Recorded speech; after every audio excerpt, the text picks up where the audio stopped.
Chapter 16. Brenda hesitated, one hand on the doorframe, the other gripping her bag from the sewing store. She stared at Haley, studying her face. Haley's hair, which usually fell freely around her head, was tied tightly back. Her eyes were narrowed as they gazed at Brenda. Her lips were pursed, her expression set as if chiseled in cold stone. I thought you were playing with Randy," Brenda said suspiciously, still not entering her own room. "We played some games, but Randy got bored. Now he's watching TV downstairs," Haley replied, her expression not softening. "Well, what are you doing in here, Haley?" Brenda demanded. Her voice trembled. She cleared her throat. "What are you doing in my room?" Haley stared at her coldly and didn't reply. Her eyes burned into Brenda's. Brenda tried to read her thoughts, but couldn't. What is going on here, she wondered. What does Haley want? I have some sewing to do now," Brenda said, holding up the brown paper bag. "Come in," Haley replied, her eyes locked on Brenda's, forcing Brenda to look away. "We have to talk." Taking a deep breath, Brenda stepped into the room and tossed the package onto the desk. Staring suspiciously at Haley, she crossed her arms over her chest. "What do we have to talk about?" Brenda demanded with a sneer. Haley stood up suddenly, so suddenly that Brenda uttered a short cry of surprise. Haley moved toward Brenda, her features set in a menacing frown. What is she going to do? Brenda wondered, feeling a tremor of fear start in the pit of her stomach and radiate through her body. Why is she staring at me like that? Why is she coming toward me with that threatening look on her face? Swallowing hard, Brenda was about to turn and run from the room when she saw the tears glisten in the corners of Haley's eyes. Haley stopped. The tears swelled, then dropped onto Haley's pale cheeks. Haley opened her mouth to speak, but no sound came out. To Brenda's shock, Haley's hard expression crumbled. The tears ran down Haley's cheeks as she began to sob, her slender shoulders heaving up and down. "Haley," Brenda started. "Have I really been so hateful?" Haley blubbered through her sobs. Haley, Brenda's voice trailed off. She was too shocked to speak. Haley's hard expression, it was just an attempt to hold back the tears. But now the tears were flowing, and Haley couldn't keep them back. "Have I really been so hateful?" she repeated. "So hateful that you want to kill me?" She heard, Brenda realized, feeling a cold stab of dread in her chest. "Haley, listen to me." She backed up and quietly closed the bedroom door. "Listen." "I didn't mean to be so horrible," Haley wailed. I thought you and I thought we could be friends. I thought—" She dropped onto the bed and covered her face with her hands, her shoulders trembling. She heard everything, Brenda realized, feeling dizzy. She lowered herself onto the other side of the bed and waited for Haley to stop crying. After a while, Haley's sobs quieted. She wiped the tears off her cheeks with her hands. Brenda walked over to the dresser and carried the tissue box to her cousin. She sat down again as Haley dabbed at her eyes with the tissue, breathing hard, avoiding Brenda's stare. Finally, she raised her eyes to Brenda. "I really didn't want this to happen," she said, speaking slowly, pronouncing each word carefully, forcing back the urge to start sobbing again. Brenda didn't reply. She didn't know what to say. She waited for her cousin to continue. "I really thought you and I would be friends," Haley said, clutching a wadded-up tissue in her hand. "Best buddies. I didn't mean to be so awful. I didn't mean for any of it to happen." "But it did," Brenda said flatly. Haley nodded. "I was just so scared, Brenda. So insecure. I was so freaked out about having to live away from home," she stammered. "Away from my friends and my parents." "Yes, I see," Brenda said uncomfortably. "I was so worried about my parents," Haley continued. "My mom especially. She blamed herself. I know she did. And she was so dependent on Daddy and on me. And now, I don't know how she'd get along. I didn't know if she could get along. I was just so scared, you see." Haley raised the tissue to her nose and wiped it. Some strands of blonde hair had come free from the ribbon that held them. Haley's eyes were red-rimmed and watery, and her cheeks were tear-stained. "And then I came to stay here," Haley continued, turning her gaze into the darkness outside the window. "I was in really bad shape. My head was just messed up, and you weren't friendly, Brenda. You weren't. You didn't want me here, I could tell." "Now wait," Brenda protested weakly. "No, it's true," Haley insisted. "I was an intruder. You made me feel like an intruder. Maybe I imagined some of it. Maybe I exaggerated, but I don't think so." There I was, staying in your room, meeting your friends, and you didn't want me. I could feel you didn't want me, Brenda. Haley, I'm sorry, Brenda said sincerely. She reached out to grab Haley's arm, but Haley pulled away. No, I'm sorry, Haley replied. I'm the one who's sorry. I'm the one who took away your boyfriend, who tried to show you, to teach you a lesson for rejecting me. You took away Tracy's boyfriend, too, Brenda accused. Haley's tear-stained cheeks reddened. I really can't explain it, she told Brenda. I can't defend it. I don't know why I did it. I guess I wanted to prove that I was as good as you and your friends, that I could fit in, too. I guess I wanted to show you that I didn't care if you accepted me. If you wanted me here or not, I could do whatever I wanted. Haley uttered a long sigh. I was just so mixed up, so hurt and so bitter. I wasn't being myself. I couldn't be myself. I had to be on guard all the time. I was so scared, Brenda, so scared. Her voice trailed off. The two girls stared at each other in silence. Finally, Haley said, Please forgive me, okay? She slid forward and wrapped her arms around Brenda's shoulders in a tight, emotional hug. Forgive me. Let's start all over, okay? Brenda, okay? Okay, Brenda whispered and hugged Haley back. As she hugged her cousin, Brenda was startled to find that she had tears in her own eyes. Haley is really sincere, Brenda realized. She wanted for us to be close. She really is sorry for everything that has happened. What a shame, Brenda thought. What a shame that I have to go ahead with my plan anyway. Chapter 17. Is she really going to do it? Dinah asked. Tracy, standing in her kitchen, her back against the yellow wallpaper, twisted the phone cord around her wrist.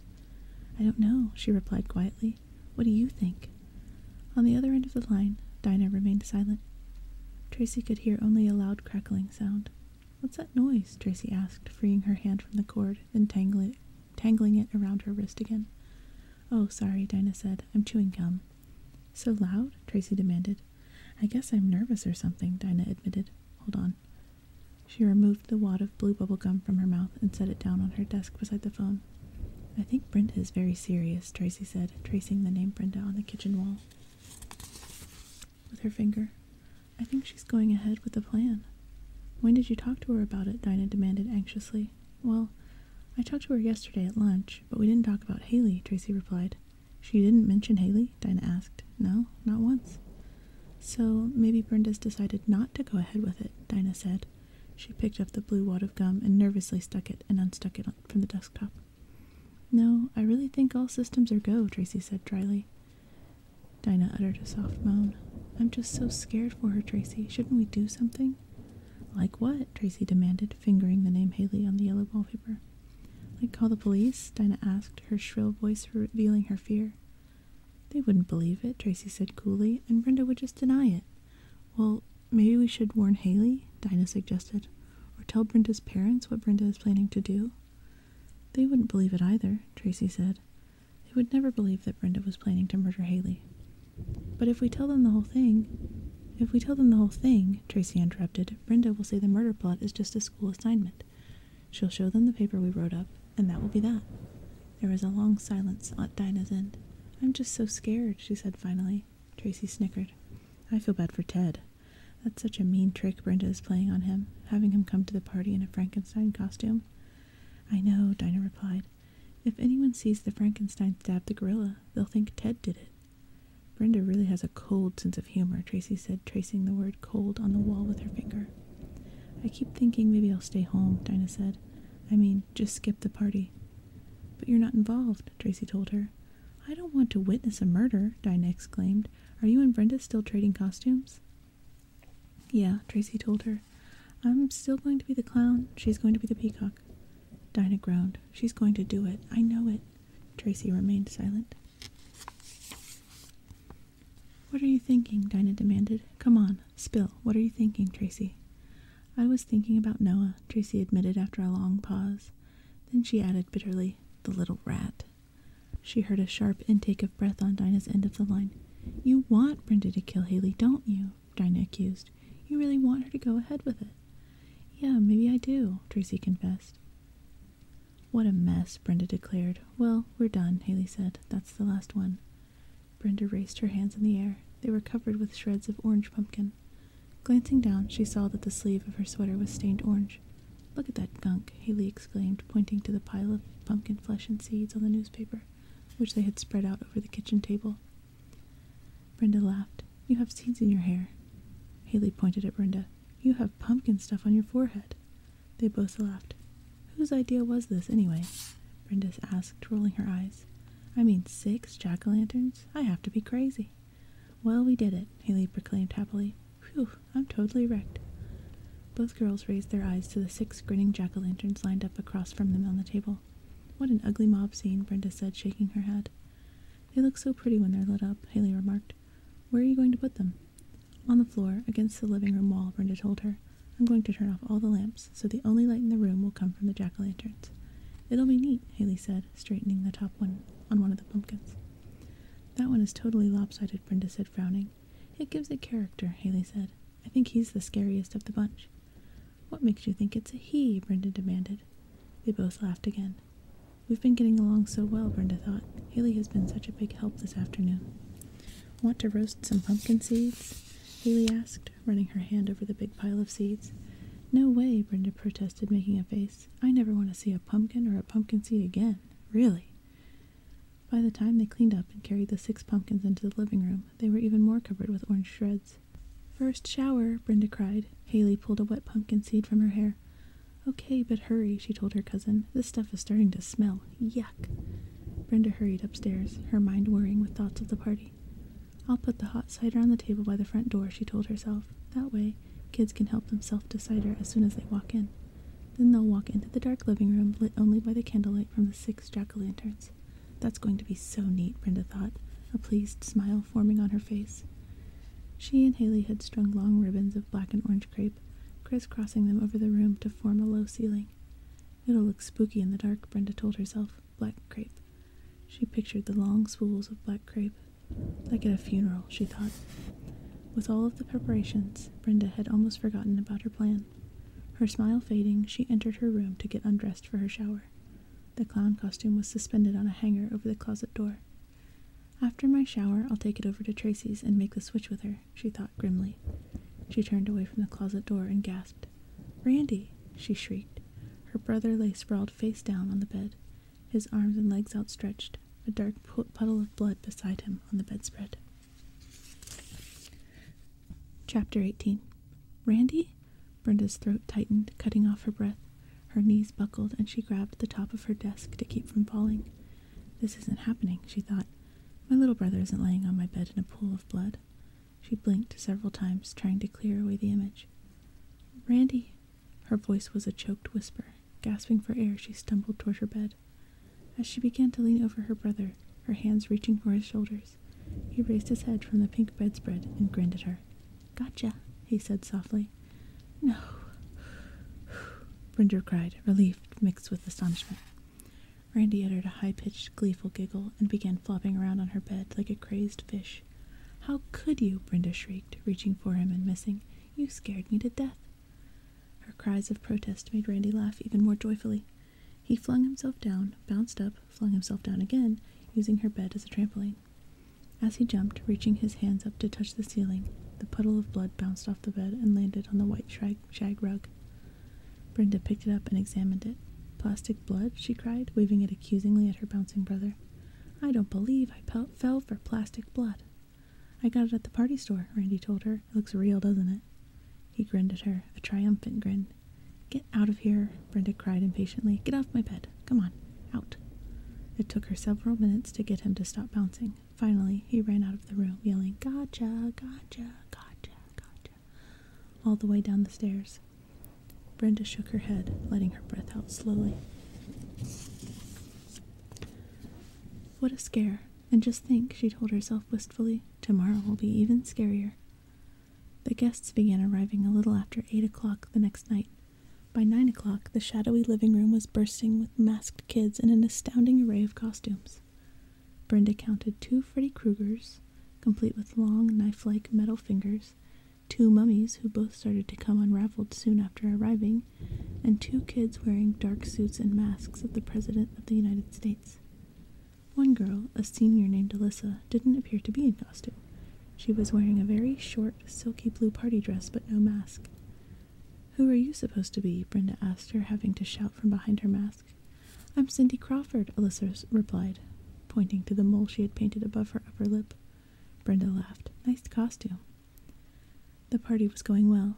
The sweet aroma of the hot mulled cider floated over the room. The row of jack-o'-lanterns against the wall glowed eerily, casting strange shadows along the floor, sending flickering light up to the crepe paper ceiling just above everyone's heads. Music pounded from the stereo. The gorilla circulated through the room, carrying a tray of tiny hot dogs and rolls. The monk stood hunched by the fireplace, masked beneath her heavy dark hood, leaning close to hear what a masked Princess Di was saying to her. People kept running their hands over the tail feathers of the peacock, much to the peacock's consternation. Finding it hard to move around in the crowded living room, the peacock eventually removed the tail, tossing it into the downstairs bedroom where all the coats had been draped over the bed. Half an hour later, the crowded room had become hot and steamy. The candles in the jack-o'-lanterns had lowered. The grinning pumpkin heads sent out dim, flickering light over the dancing couples. Having served the last of the cocktail hot dogs, the gorilla sat in a folding chair against the wall. The clown danced energetically across the room with one of the mummies. One of the Frankensteins had his arm around the bare shoulders of Cindy Crawford. No one paid any attention as another Frankenstein stepped up beside the gorilla's chair. No one saw the gleam of the kitchen knife in the Frankenstein's hand as it caught a flicker of candlelight from the grinning jack-o'-lanterns. Frankenstein's hand moved quickly, a swift, sideways move, and the knife blade plunged into the gorilla's chest. No one could hear the gorilla's strangled cry from beneath the heavy mask. Its arms shot straight out. It tried to rise. Then it dropped heavily back into the chair as the knife was pulled out. In the flickering orange light, no one saw the gorilla's head slump forward on its chest, and no one paid any attention as the Frankenstein monster slipped quietly away into the deep shadows. Chapter 19. "Hey, look out!" Someone screamed as one of the presidents stumbled backwards, accidentally kicking over a jack-o'-lantern. "You'll set the rug on fire." The jack-o'-lantern grinned its jagged grin, sideways now, its orange light flickering dimly. A long-nosed witch bent to roll the pumpkin right side up. Someone changed the music to a frantic rap song. One of the black crepe streamers pulled loose from its tape and floated down over the dancers in the middle of the room. Kids began pulling at it, stretching it until it tore, and then pulling down all the crepe streamers became a game of the moment. In seconds, the room was cluttered with torn scraps of black and orange, and everyone was laughing, until a scream cut through the laughter. At first, it sounded like part of the music. The scream repeated itself, rising over the angry, rhythmic rapping, and then someone cut the stereo off, and the screams continued, and everyone searched the shadowy room for the source of the screams, and saw the long-nosed witch tear off her rubber mask and point to the gorilla, slumped at such an odd angle in the folding chair. "There's blood!" the witch cried, pointing to a dark puddle beneath the gorilla's chair. Another scream, cries of confusion, hushed whispers. The entire room seemed to freeze in horror. Only the shadows moved as the candles flickered at the floor. The hushed whispers faded into silence. The witch stared down at the puddle of blood, and all eyes followed her horrified gaze. Someone laughed, a high-pitched laugh, a forced laugh. "It's a joke," one of the mummies cried. Someone else laughed. Voices rose in the heavy air. "Sit up," someone called to the gorilla. "What a goof. Yeah, it's a joke. I knew it. I wasn't scared." "Who is it? Take off your mask." "You can get up now. You scared us already." "Who is it? Is it Brenda's cousin?" "Yeah, it's Haley. Get up, Haley." But the gorilla didn't move, and suddenly a figure was moving quickly through the room. A white-faced clown made its way up to the chair, arms outstretched. "Haley?" the clown cried, and began to shake the gorilla by the shoulders. "Haley? Haley!" No reply. Letting go of the hairy shoulders, the clown wrapped both hands around the top of the gorilla mask and tugged. The mask pulled up easily. The room echoed with screams as the face underneath was revealed. Eyes closed, mouth gaping open, copper-colored hair falling behind the lifeless head. "It's Brenda!" the clown shrieked. "Oh no, it's Brenda, and she's dead!" Chapter 20. "No!" A shrill scream cut through the shocked silence. "Not Brenda! No, Not Brenda. As the clown grasped the gorilla mask, Brenda's head fell against the chairback with a hard thunk. She's been stabbed, the clown managed to choke out. The gorilla mask fell from her hands and bounced on the carpet beside the puddle of blood. Screams and cries. The clown tore off her mask, revealing that she was Tracy. Her eyes were wide with horror. She gasped for breath. Not Brenda. It can't be Brenda, she cried. Tracy. You're wearing Brenda's costume, someone yelled. Yes, Brenda tried to reply, but her throat tightened, choking off her words. Somebody call the police. Call 911. Frightened voices competed with sobs of horror. Brenda! Brenda! Tracy shook the lifeless figure again by the shoulders. Brenda's head bounced against the chairback. Suddenly, the dark-robed monk burst through the tight crowd. Dinah tossed back her hood. Her eyes were narrowed with fury. Raising her robed arm, she pointed an accusing finger at Tracy. You killed her, Tracy, Dinah declared. You and your stupid murder plot. You killed Brenda. Chapter 21. The cries faded. The voices grew silent, as if the horror in the room had swallowed up all sound. Brenda sat slumped in the stiff-backed chair, her pale face rising from the dark fur of the costume.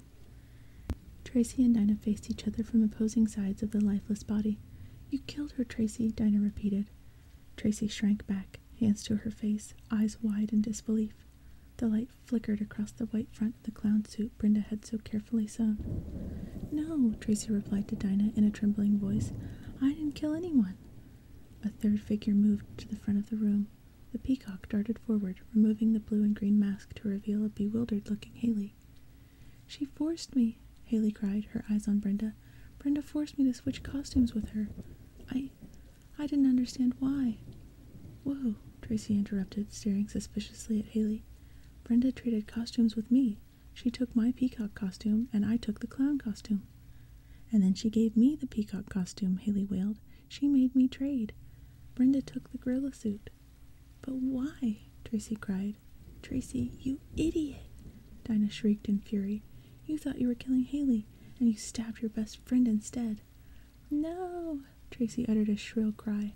She leapt to attack Dinah, but Dinah fell back against the fireplace. Stop! Stop it! Stop! Haley shrieked, and suddenly Tracy was staring at Haley, her eyes narrowed in suspicion. It was you, wasn't it? Huh? Haley's eyes widened in surprise. You forced Brenda to switch costumes with you, didn't you, Haley? No way, Haley screamed, her arms forming tight fists at her side. No way, Tracy. That's not the way it happened. Yes, Tracy insisted, advancing on Haley. You made Brenda take the gorilla suit, and then you stabbed her. Did someone call 911? A girl cried. Where are Brenda's parents? Did someone call her parents? Tracy and Haley stared at each other, their features set in accusation. I didn't stab anyone, Haley declared through clenched teeth. You plotted to kill me, Tracy. I heard you. I heard every word. But your plot backfired. You killed the wrong girl. No, Tracy protested. No. She took a menacing step toward Haley. It wasn't me. How could I change into a Frankenstein costume so quickly? I couldn't. Frankenstein costume, someone shouted. Frankenstein? Yes, Tracy declared. Brenda was stabbed by someone in a Frankenstein costume. She lowered her voice sadly. It was part of our plot. Then it was Ted, Dinah declared. Ted stabbed Brenda. Cries of surprise rang through the room. There are 2 Frankensteins here, Tracy said. One of them is Ted. Where are you, Ted? Ted? 2 Frankensteins stepped forward reluctantly. They lifted their masks. Tracy recognized Brad Mitchell and Tony Alexander. Ted? Where are you, Ted? Tracy cried. He's gone, Dinah exclaimed. I knew he was the killer. Chapter 22. Has anyone seen Ted? Haley cried. Hushed voices, whispers. Someone was crying in the back of the room. A mummy stepped forward, tugging away the gauze from around his face. Ted isn't here, he said. Noah, you're here? Tracy cried. Ted is home. He has the flu, Noah reported.